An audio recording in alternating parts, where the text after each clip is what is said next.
The body's ready.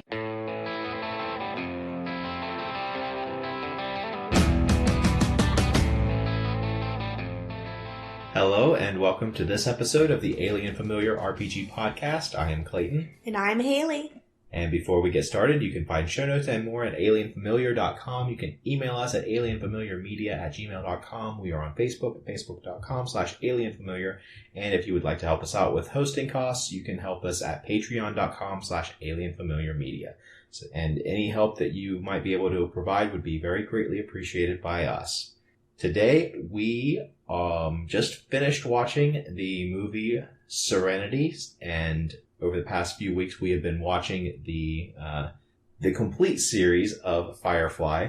So we are talking about that today as playing it as a role-playing game setting.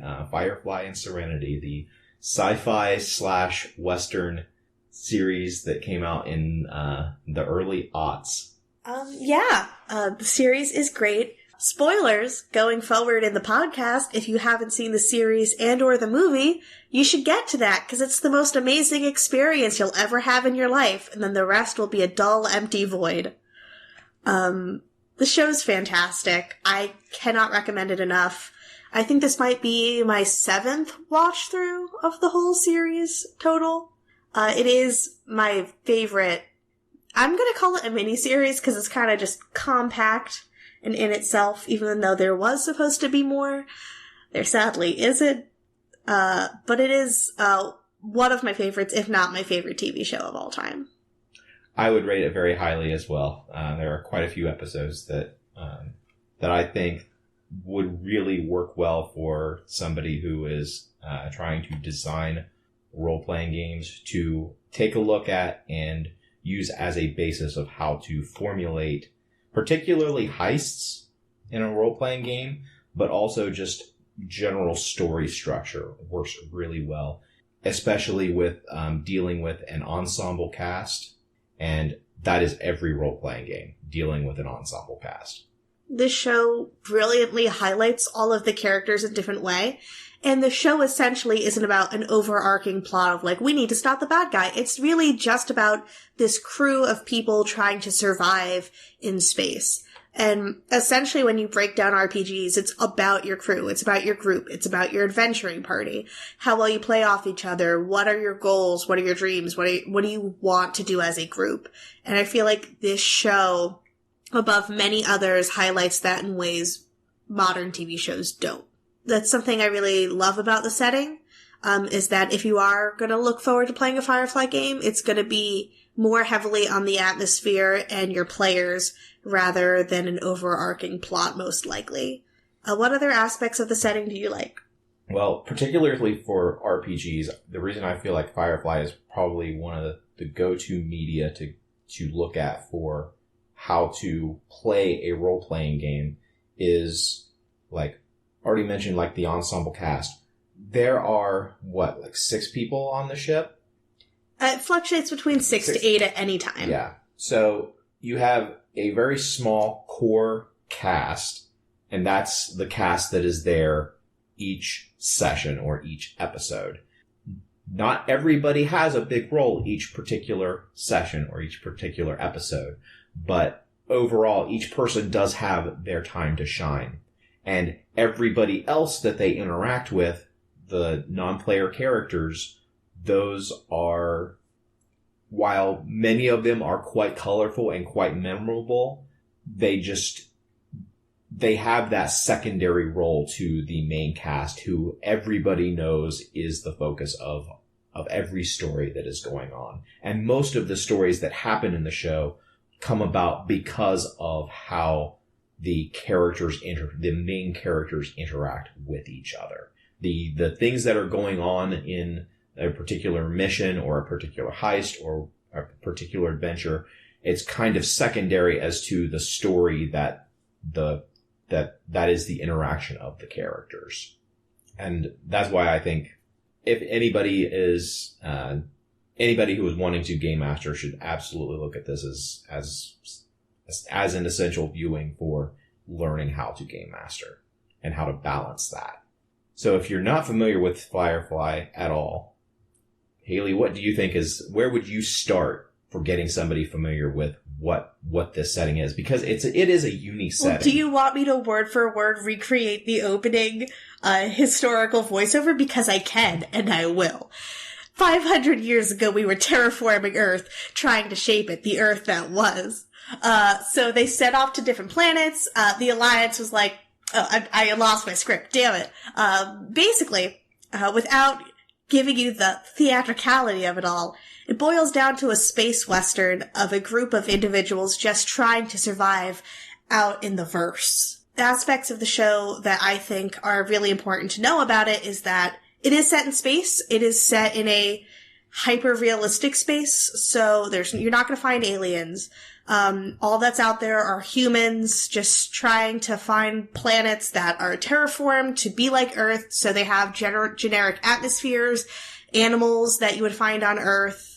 In this world, in the future, back in 2000, it was looking like Mandarin was going to be the next world language over Spanish, which is now shifted in our modern context. But half the verse speaks Mandarin, half the verse speaks English or Common. And characters go in between that, and it's about walking the fine line of good and bad and just taking jobs to help you keep your ship flying. So, your overall adventuring party. But it is set in the far future. The show estimates about 500 years in the future, give or take. And then, depending on where you want to start your game, there's 3 specific timelines that you could pick from, which is pre the show, so the war between the Browncoats and the Alliance, which was fighting over unification of the verse, whether or not the Alliance would have full control of the universe. Okay. So we'll go back to that later. We're going into lore awfully quick. I just really love Firefly, damn! There is a need for a baseline understanding. You're saying things about the verse and the Browncoats and the Independents and the Alliance. What the hell does all this mean? I think that there are probably a few episodes that you can watch of the series and get a very good grasp of all of the very core essentials of the setting. I would argue most people should watch the first episode. It does a really good job of giving you just kind of a base understanding of how the world works. Agreed. However, be noted, there's a lot of shaky cam, and it will bother you. That's just a fact. That is true. Yeah, it can be intense. Mm-hmm. I would also vouch for Shindig, which is an episode that really hammers in the different class systems of Firefly, as well as a lot of Western elements to it. It also gives you a pretty good idea of the different technologies you'll come across in the verse. Mm-hmm. Shindig shows that there's definitely this upper crust of we've been saying the verse, but it really in the setting, it is a very large solar system that everybody just kind of refers to as the verse. Yes, the verse is an in-world word that everyone comes up for it, and I am just getting off my Firefly high of a binge, so I'll be using a lot of show terms. Keep me honest about it. But yeah, we are talking about the world and the setting as a whole. I know that when you and I were discussing about key, ones to watch, you brought up Out of Gas, mm-hmm. which at first I was a bit on edge about because Out of Gas is a character focus episode where it really shows you the history of these characters and how they really know each other and what's important about the crew. While I feel it doesn't flesh out the world as much, it absolutely fleshes out the connection between the crew and the main characters, and it's certainly something to bring into your game, that your game is going to be about your connections between your crew. Mm-hmm. And then we both agreed on Heart of Gold is probably one of the other essential episodes to watch, where the main cast is basically hired like the Magnificent Seven in order to come in and save this little brothel on this outer world. Yeah, it really is all the best elements of that show brought to a head of space western, technological differences, and the crew either coming together or falling apart in an essential, hold up, last stand. It's a brilliant episode. Highly, highly, highly recommend watching it. If you're not running a Firefly game, even if you're just running like a heist game, or, you're doing like a Last Stand game, or you're doing a Western game, like a purely down-to-earth Western game, it has so many wonderful themes in that episode. It's real great. So we've kind of hinted a little bit about some of the things that are going on in the setting itself. The solar system has been colonized by humanity as humanity left our original solar system behind. Earth that was. There's one major faction that has a pretty tight hold on everything, referred to as the Alliance. Before the show, the Alliance had a war with a group called the Independents, also called the Browncoats. And this war was basically over whether or not the Alliance would have dominion over the entirety of the solar system. And that's probably one of the basically 3 eras that I could see playing this game in. You could play that particular war. Yeah, there's a lot of intricacies, and while they never fully flesh out what happened in the war, there are a lot of really great elements and flashbacks and discussion about what war does to a civilization and the ramifications of war. Definitely if you want to play like a high strategy game, if you want to play a game about like actual survival and war tactics going into the Browncoat War, is very interesting, because at the end of the day, the outcome is the Browncoats lose, which is really sad because they were great. But it's definitely something that can inform your game, especially if you'd like to pick it up 7 years later, which is where the actual show takes place after the war, which I would say is the second setting of doing your general heists, jobs, trying to keep your boat afloat. I really feel like I'm calling it Era 2. Era 2 of the game is really it is the show, the TV show, the 14 episodes that are in canon. You have a lot of playroom with it because it really is just about exploring the world, exploring your crew, and then Era 3 would have to involve the movie, which, spoilers for the movie, which I've already said, I feel like if you wanted to play a more heavily plotted game, where it's like, this is a clear bad guy, like, for example, you could be fighting the Alliance after it came out the fact that they made Reavers, or you could be fighting Reavers themselves, having an overall arcing plot with a heavier story that continues session to session to session. I would recommend playing more in the Era 3, since there are so many important ramifications that come from the movie that are continued in the comics. Specifically, the revelation that the Alliance did create Reavers. What does that mean for the verse? In the movie, they introduce a lot of new technologies, like robots, central communications, different subliminal messages through technology that we didn't exactly get to explore in the show. That's absolutely something that is explored in the movies, and something that could be explored in your game. So what are the Reavers that you've been talking about? So Reavers. Well, for most of the series, Reavers are thought to be men that floated out to the edge of space and saw nothing but the black and went madness as they stared into the void. They are men who have gone insane in space and travel eating, cannibalizing, pillaging, and raping. Often at the same time, which is really fucking horrifying. At the same time, and not necessarily in that order. Yeah, if we're very, very lucky. But in the movies, it's revealed that the Alliance was trying to nullify the population's aggression levels so they wouldn't rebel. Essentially something that they might have come up with in the war to try and quell rebellion and force people to be complacent.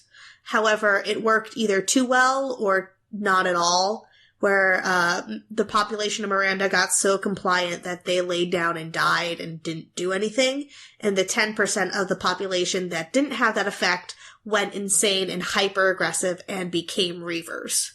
Reaver territory, it's laid out on the map.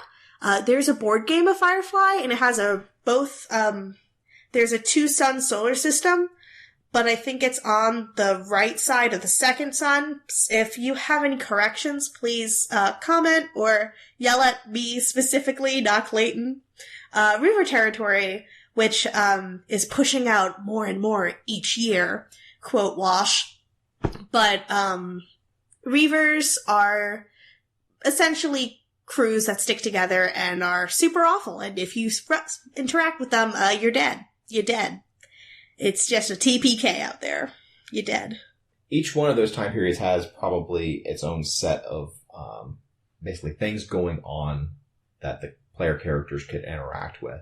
If you're in either the first or the third one that you mentioned, in the first one, the war is going to be the main thing, because that is the main driving force in the system. It's the thing that all of the worlds are concerned with. If you're doing more of basically what you mentioned as the second era, which would be the time period of the series and the movie, that is people finding an equilibrium after this great war, finding their own place in the system, in their world. You can definitely see that there is this attempt to find normalcy. People are trying to find a steady paycheck, steady work. It's pressed upon a lot that there are a lot of people who are being oppressed, not necessarily just by the government, but also by these basically mega corporations. Mm-hmm. Everybody who's out there, like on the fringes, out on the frontier, it's very hand to mouth. It's another thing that's reminiscent of the Wild West, where there is this expansion into basically empty lands and trying to tame those lands. I feel like this system, more than other systems, really opens itself to an open world playstyle.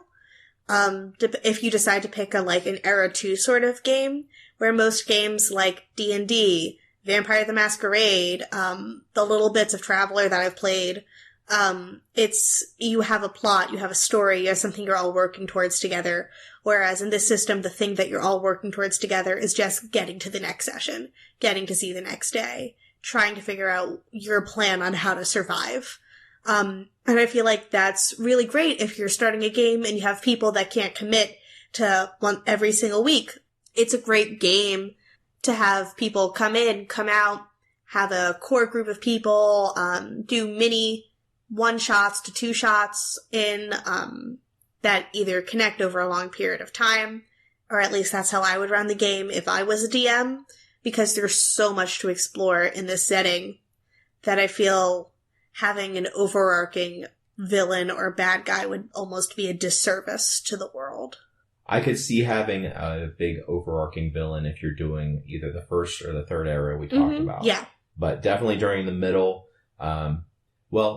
depending on how you wanted to set it. If you're going just based on the series and the core cast of player characters are the crew of this spaceship that are going from one system to another, one planet to another, trying to find work. But if you kind of tweak that a little bit and just played where you're just on this one planet, maybe you don't have a ship, maybe you are just dealing with local politics, you could lean even heavier on the Western aspect of it with having high technology, just a smattering of it thrown in there. Maybe just one person has a laser gun.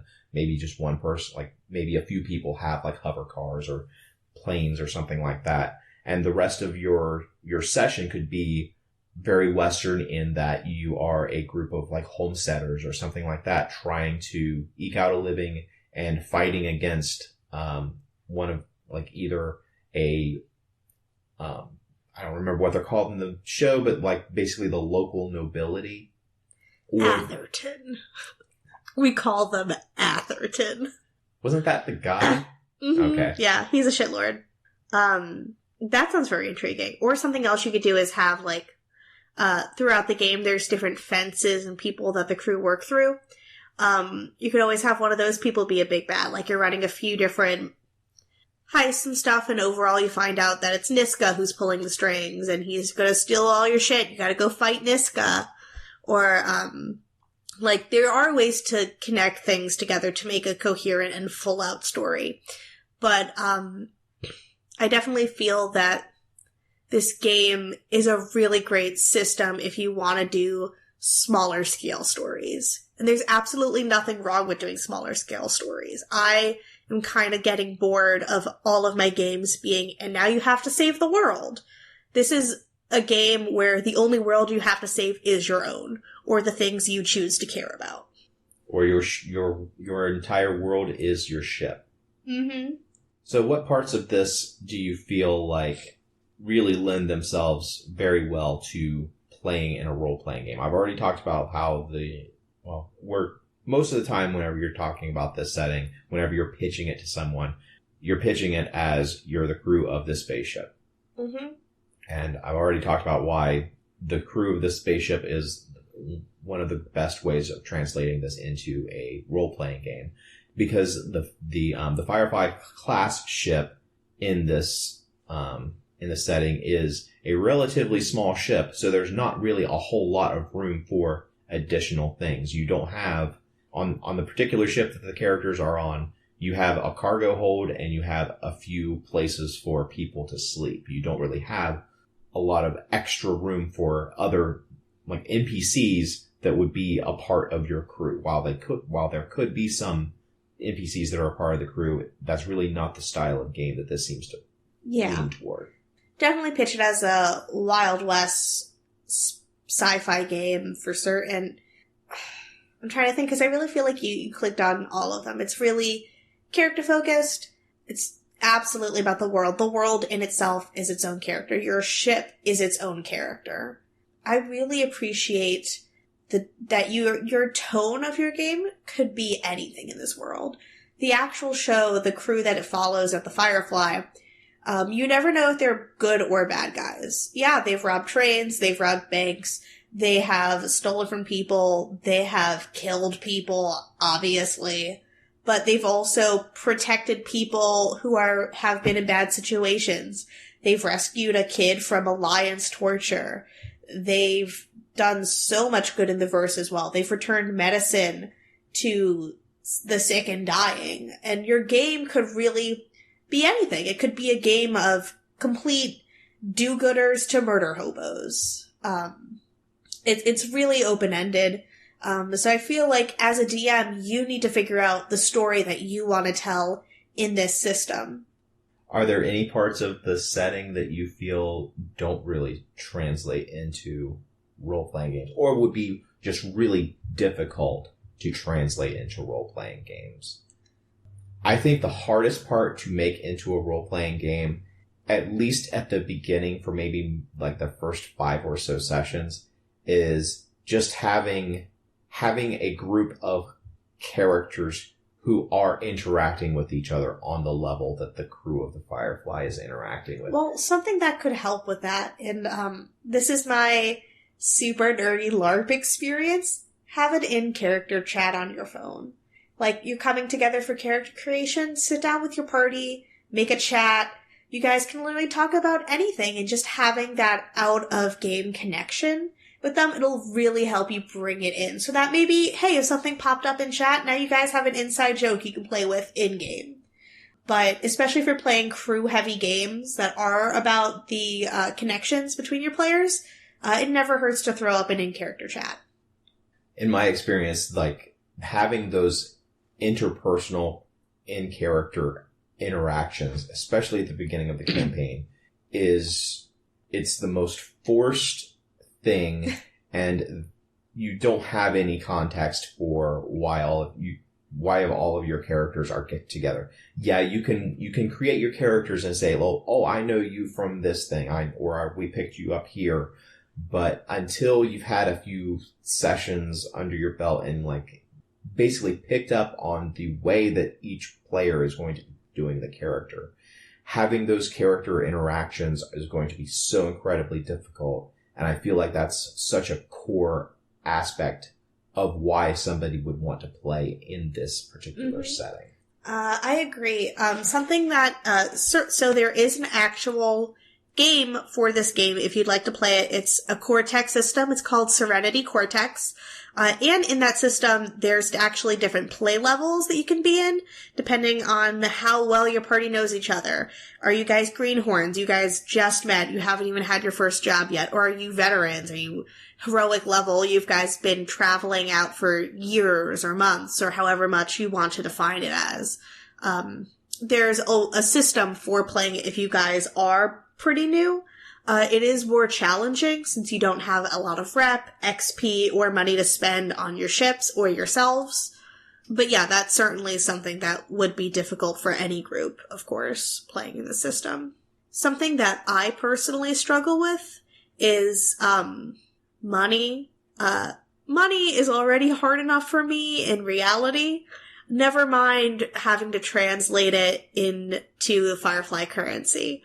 Clayton and I pulled up the Cortex system, and the currency is like in Dewey Decimals, and there's so many numbers, and I hate it personally. But just to immerse yourself in the world, there's so much that you have to take in. You have to learn how the credit system works.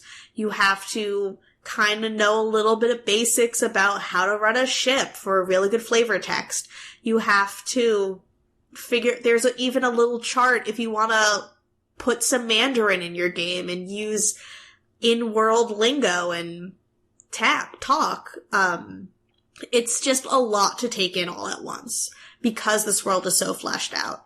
And a little bit more about the money aspect of it is that is a core driving force for all of the characters, is the fact that they don't have as much money as they really need. They're having to neglect things. They're constantly running low on food, running low on maintenance costs for the ship. There are parts that are needed to be replaced, and then Hayley just has to make do until literally the part breaks and the crew is stranded. And it's not just that one instance. There are a few instances during the series and in the movie where it's mentioned that repairs are needed. We don't have the money to do it, so we're just jury-rigging things together in order to make everything work. And that's something that's really hard to translate into a role-playing game just because a lot of people find that stuff boring. Keeping track of all of your money, keeping track of all of your stuff, and knowing, okay, we have this much in expenses that we need to take care of just for operation costs for the ship. Most groups aren't going to want to dive into that level of minutia. However, in this world, it really is a driving force, so you kind of have to. Mm-hmm. I have never played the Cortex system. I've never read the Serenity Cortex system. I haven't read the Serenity Cortex book. Do you know how it handles, like, keeping track of that stuff? Do you have to do, well... So, basically, I have the grand old experience of having played one whole session, not counting the character creation session where we all came together. The way that we did it is we voted someone our captain. He had a bit more XP and money to take care of. And because of that, I was like, oh, you took a few math classes? Great. You're the captain. You get to be in charge of all this stuff.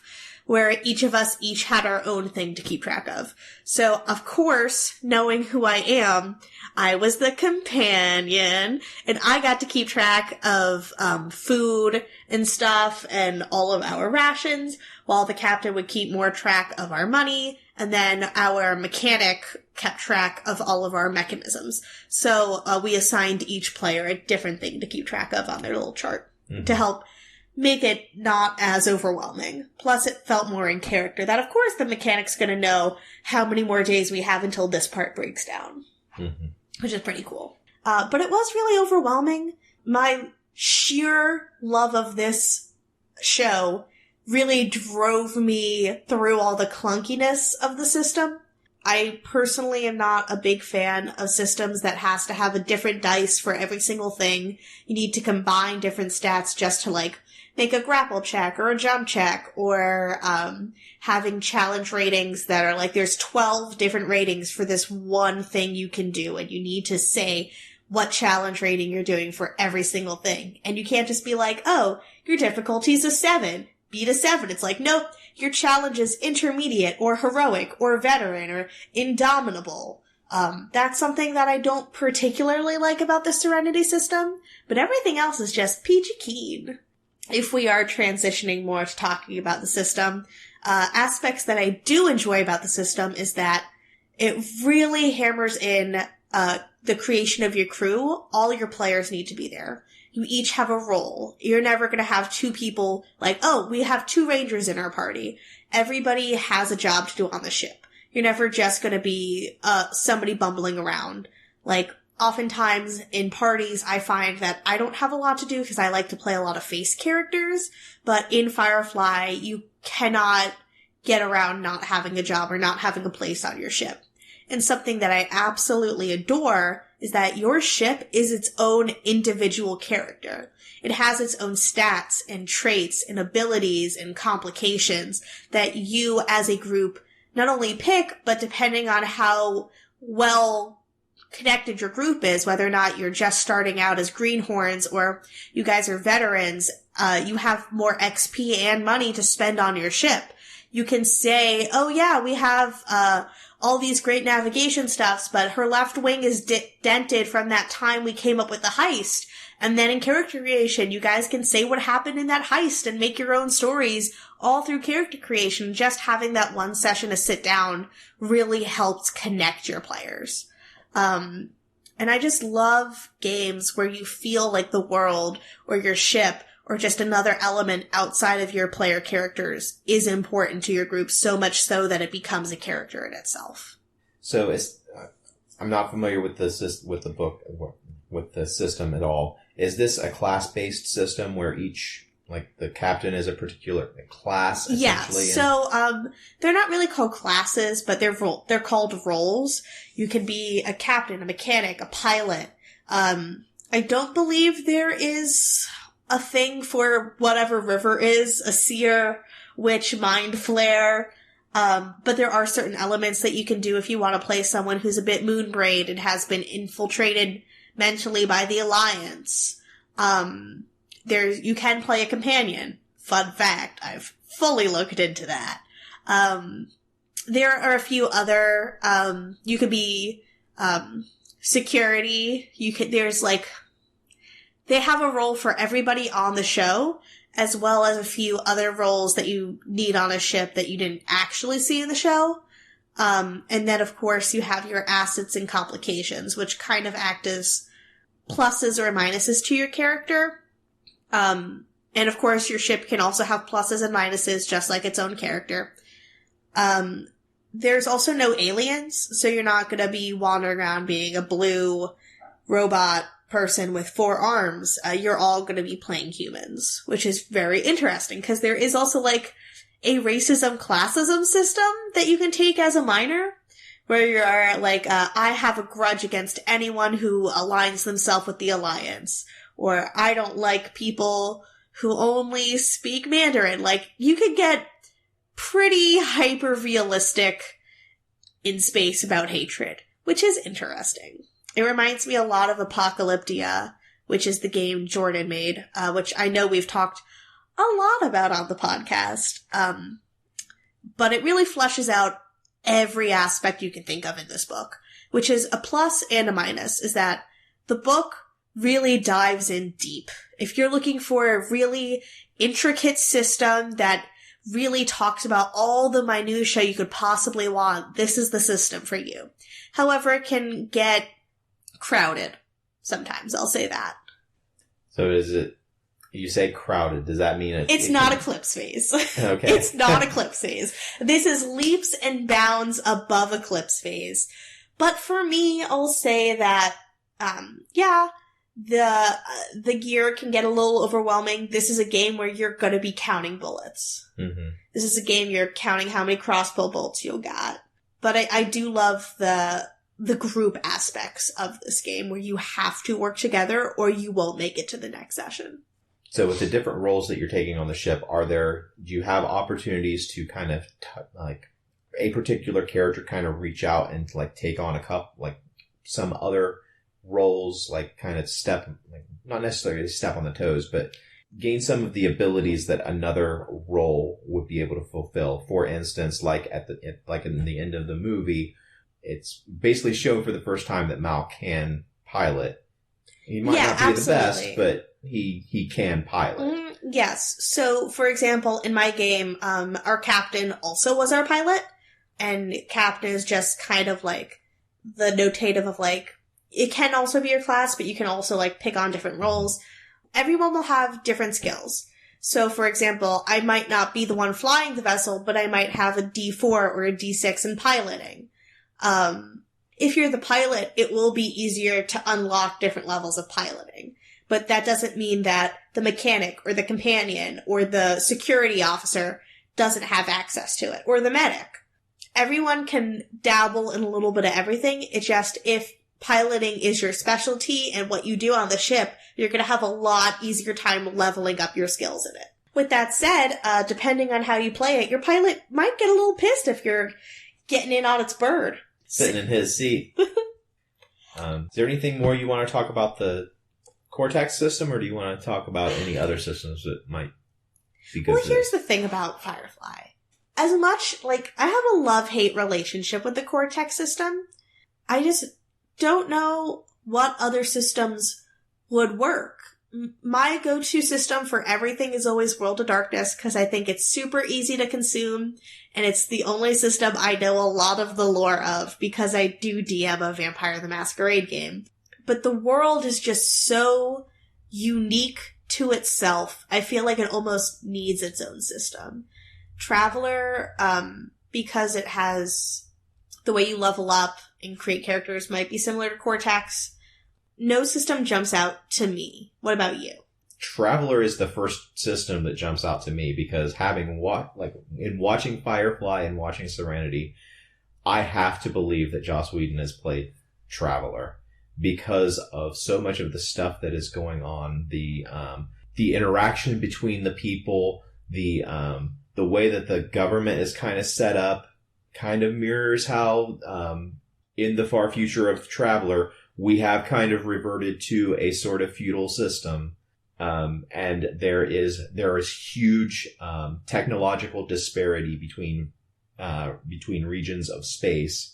And even in a particular world, you can have a wide span of what is technologically available to a particular person. All of those things scream out Traveler to me, because that was a core point has always been a core point in Traveler, is that you can go to another world and you can roll up to see what technological level that particular world is, and you might come across a world where they are still in the second industrial revolution. I know you also thought about Savage Worlds for this. Well, I think about Savage Worlds for everything. So fair enough. I picked it because it's relatively simple system. Oh, I want to go back one other thing about Traveler. Okay, yes. Another reason why I think Traveler would be really good for this is because Traveler, it has such a heavy focus on the care and the maintenance of your ship, which is reflected in the series, where people are constantly talking about how we need to get these repairs done. If we don't get these repairs done, things are going to break. Traveler absolutely has that mechanic, and it's expected that you're going to be taking on whatever work you can in order to earn the credits that you need in order to pay for all of these upgrades and maintenance to your ship. Also in Traveler, the only real way in which your character gets better, gets improvement, is through acquisition of new gear. And I kind of see the same thing in Firefly, especially in the movie, where suddenly they have, instead of just riding around on one ATV, the difference between the budget for a TV series and the budget for a movie, they've suddenly got a hover vehicle that can hold 5. So, it's been 8 months. You don't know what they've run into. They ran into a larger budget, is all I'm going to say. They were still making up the money from the aerial gig. Medicine costs money. I will go on a limb and say, if you're focusing more on the Western aspects over the sci-fi aspects, Apocalyptia might also work, just because of the realism of it. Mm-hmm. I don't know. People get shot an awful lot in Firefly, and they walk it off. Fair enough. That's true. Apocalyptia is a rather lethal game. That would be one of the reasons why I would lean toward like something like Savage Worlds for the game system, because like the series, fights, even supposedly really deadly fights, are not going to be something that just straight up kills your character. Does anybody die in a fight, like to just get beaten down in Firefly, in the series or the movie? Everybody who is in a fight or in a gunfight or in a brawl or a gunfight. Well, no one that has a name. Yeah, you've got all the nameless people who get shot down. Left Eye Stitch, between his fight and Jane in Janestown. Yeah. Nandy in Heart of Gold. So all of these plot important deaths. Shut up. There's really not any. There's not the constant threat of death where it feels like you could die from this. There is danger. Yes, there are stakes, but I didn't get the feeling from either the series or the movie that when the bullets were flying, the characters were legitimately in danger of dying. Because at the end of Serenity, who didn't get shot? At the end of Serenity, who didn't get shot at least once? I don't think River got shot. Yeah, no power in the verse can stop her. And Mao got stabbed with a sword, so he didn't get shot, but he got run through with a sword. Yeah. He got run through with a fucking sword, and he walked it off. It's just a scratch. As long as you don't have a really memorable quote about leaves or wind, you will survive. What else? What else can we blubber on about Firefly besides it being the fucking best? Well, I would also say that the fate system would be a good fit for this. Because you could absolutely make each one of these characters, you can summarize each one of the main characters, their core, into a short sentence or a short phrase. Yeah. I didn't think about this ahead of time, so I don't have the short phrase for each one of them, but Mal's would certainly be something like rebel at heart. Something like he wants to rebel against authority, but always wants to do what's right. He has those two parts to it. Wash is just a damn fine pilot and quick with his mouth. Zoe's a warrior woman. Absolutely. Simple as that. Zoe is definitely second in command. Yeah. Second in command warrior woman. Absolutely. So like in something like that where the system is designed to bring out your character's personality, and that is supposed to be, that's where your stats are, is what defines you is really your stats. The parts of your personality that define you are your stats in Fate, and I think that lends itself very well to a Firefly type game. I can definitely see that. Well, while we're on the topic of the crew of the Firefly, if you were running a game in, let's just say, the generic Serenity Cortex system or any other system, would you advise that the characters in said game interact with Firefly, or would you rather them have a completely secular story from anything that went on in the world? I think that they might hear something on the news about one of the jobs that the Serenity crew did, but that would probably be it. I personally don't like putting canon characters into the stories as having a major role in the stories. They're great. They're great as background. They're great for grounding what you are doing and what you are playing as happening within the same world. But we've seen their story. I want the story of this particular group of characters who we are playing. I agree with you. I definitely feel like having main characters in a game, it's like you already know how their story is going to end. So, for example, if you say, oh, we just met Darth Vader, well, I'm going to kill him right now. You can't really do that, because we know how Darth Vader's story ends, and there's no way you're going to get the drop on Darth Vader. Well, either you can do that, or you can't, and both answer is bullshit. Yeah, fair enough. However, with that said, I feel like the minor characters of this world, any of the people that the Firefly crew deal with, I'm particularly fond of Niska, because he's such a small yet high-level threat. Could be a great addition to any game. Any of the upper crust crumbs of Persephone, or Ariel, or Bastion. Yeah, I think some of the secondary, like lesser secondary characters, the characters who have like recurred, those would be great to have as NPCs for a particular Saffron, session. or whatever she's going by now. Yeah. Anytime you can put Christina Hendricks in your game, do it. But I would also want to make sure that I was trying to create my own new, unique characters to add to the world rather than just relying on something that's already been established. Oh, of course. But I'm just saying, it never hurts to sprinkle that little Easter egg in. Or, for example, if you're just starting out off the game, having an NPC give you guys your first little quest or group to have a jumping point off of creating your own unique universe. Mm-hmm. And like for a character like Niska, you could use that person as like basically your first mission. And if your characters are familiar, or if your players are familiar with the setting, they'll immediately know that they're in for some shit and they know what's what, and they're not going to try to throw everything off the rails too much because they know what he can bring down. Yeah. Which I love Niska. He's just full of plot points. Whatever will he do? Well, is there anything else that jumped out at you as we've been talking that you wanted to talk about? Otherwise, we're long enough now that we could move on to geek things. My heart never wants to stop talking about Firefly, but I think I'm done rambling, because the more I talk about this, the more I just want to get in there and play. Like, every time I come back and visit the world of Firefly, it's never long enough. And then it breaks my heart that I can't go back.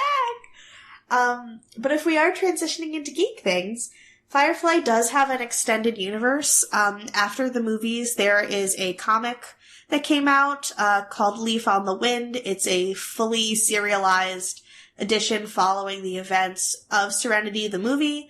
There's also a few character-focused mini-series comics, specifically about Shepherd Book, and I believe there's also one about Mal. And there is an extended universe of books that are currently coming out.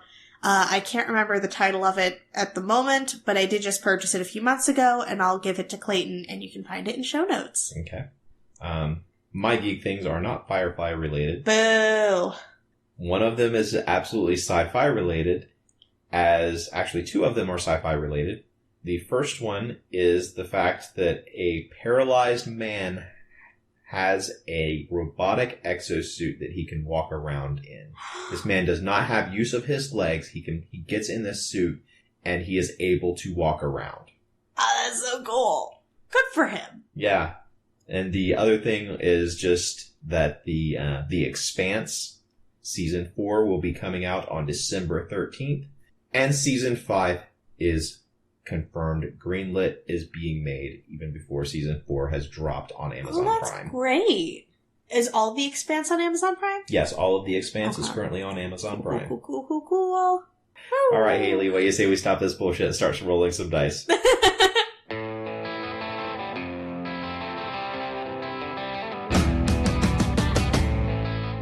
This has been a production of Alien Familiar Media. You can find past episodes and more at alienfamiliar.com. You can email us at alienfamiliarmedia@gmail.com. This production is protected under a Creative Commons non-commercial attribution, no derivatives license.